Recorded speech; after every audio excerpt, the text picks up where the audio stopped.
Emerson Luiz, boa tarde, meu amigo. Boa tarde, tudo bem, Rodrigo? Como é que vai? Boa tarde a todos. Tudo certinho, vamos de esporte então. Festa ontem no Garcia, Progresso? Casa cheia no Progresso, o Amadorzão. Coisa boa, hein? Bom demais. Amador é raiz de verdade, né, Emerson? É bom. Mudou muito, mas é bom ainda. É verdade, continua, né? Sempre aquela emoção e as comunidades interagindo. Você vai falar detalhes então da vitória do Canto do Rio, é isso? É isso. Contigo, primeiro destaque. Vamos lá, Rodrigo. Vai lá. Então é isso, o Canto do Rio se tornou ontem campeão municipal de futebol amador. O time do bairro Progresso voltou a vencer o Alvorada, desta vez por 1-0, diante da sua torcida no estádio Edmundo Horti, que recebeu um grande público. Mais de 1000 pessoas estiveram lá. Já tinha vencido na ida, na Itapava Central, com uma grande vantagem, 4-1. Canto do Rio, portanto, campeão da Taça Cidade de Blumenau.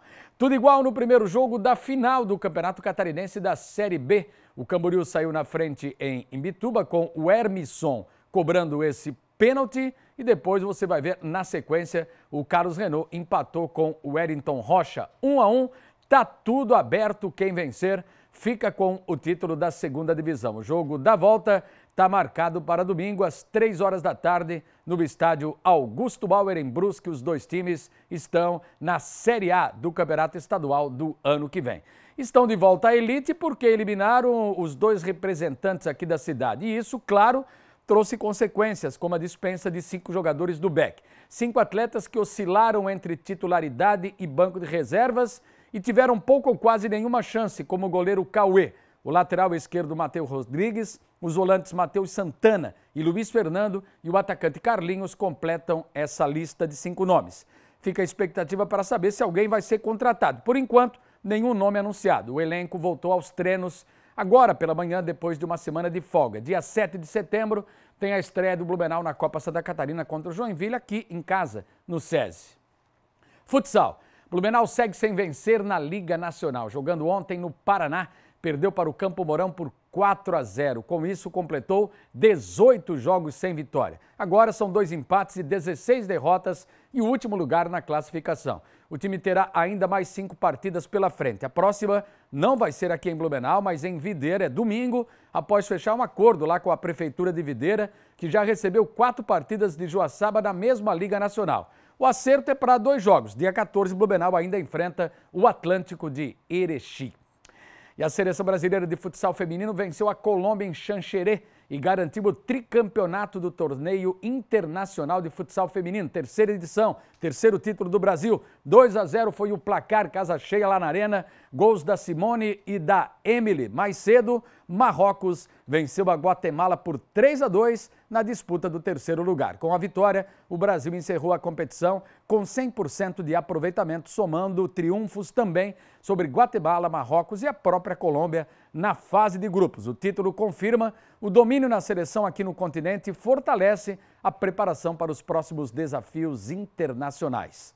De volta ao futebol, na Série A do Campeonato Brasileiro, destaque ontem para mais um jogo transmitido aqui pela NDTV Record.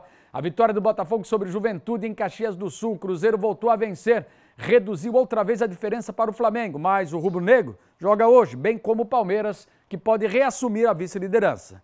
Um jogo terminou empatado em 0-0, Grêmio e Ceará lá em Porto Alegre. Vamos aos gols dos outros 7 confrontos. O Bragantino venceu o Fluminense por 4-2 no estádio Cícero de Souza Marques. John abriu o placar para a equipe de Bragança Paulista.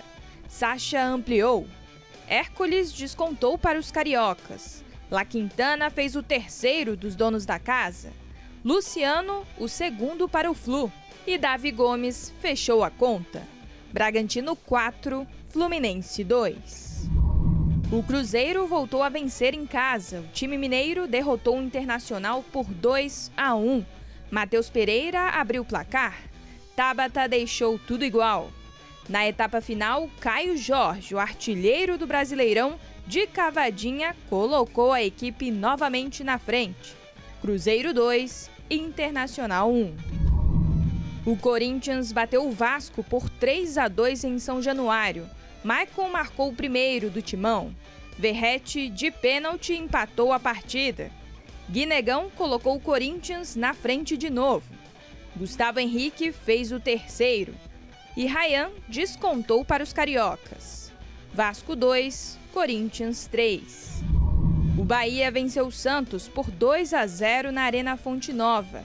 Luciano Juba e Lúcio Rodrigues marcaram os gols do tricolor de aço. Na Arena Castelão, placar mínimo. Mirassol venceu Fortaleza por 1-0. Edson Carioca fez o único gol da partida.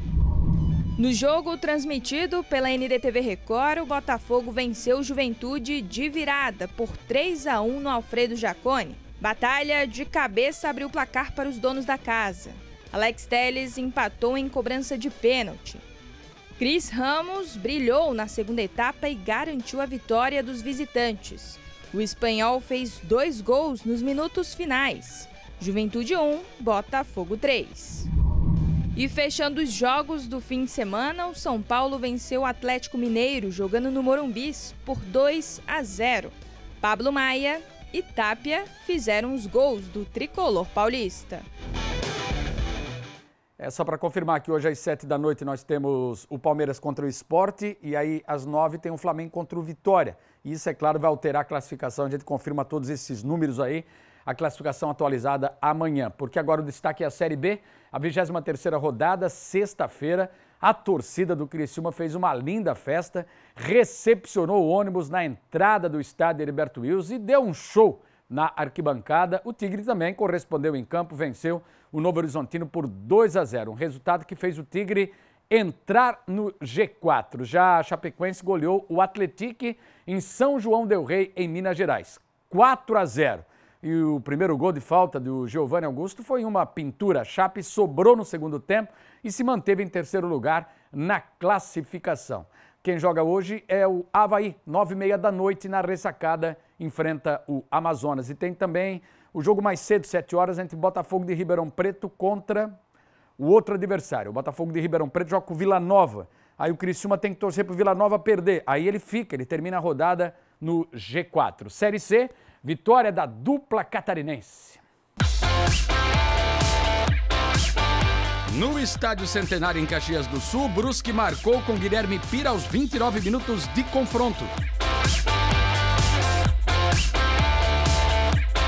No entanto, aos 40, o Tomás recebeu o cartão vermelho. O Ítalo também foi expulso aos 21 minutos. Só que o quadricolor segurou a pressão, conseguiu a vitória por 1-0 e passou a depender só dele para conseguir a vaga para a próxima fase. No sábado, no Augusto Bauer, o Brusque recebe o CSA. Um empate já basta para o time conseguir avançar e continuar na briga pelo título.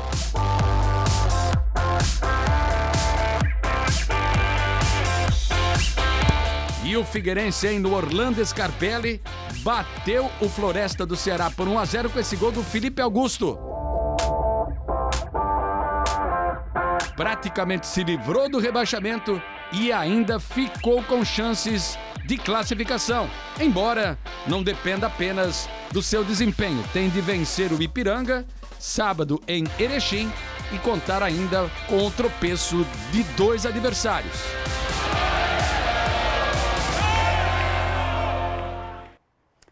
Série D, Arena do Barra, gol do Elvinho. Você vai ver, o Barra venceu o Ceilândia por 1-0 na ida, 1-1 lá no Distrito Federal. Agora, nas quartas de final, o Barra vai enfrentar o Cianorte. Despachou o Cianorte, o misto do Mato Grosso. O primeiro jogo vai ser lá no Paraná e a volta em Itajaí. O Barra já está entre os 8 melhores da Série D.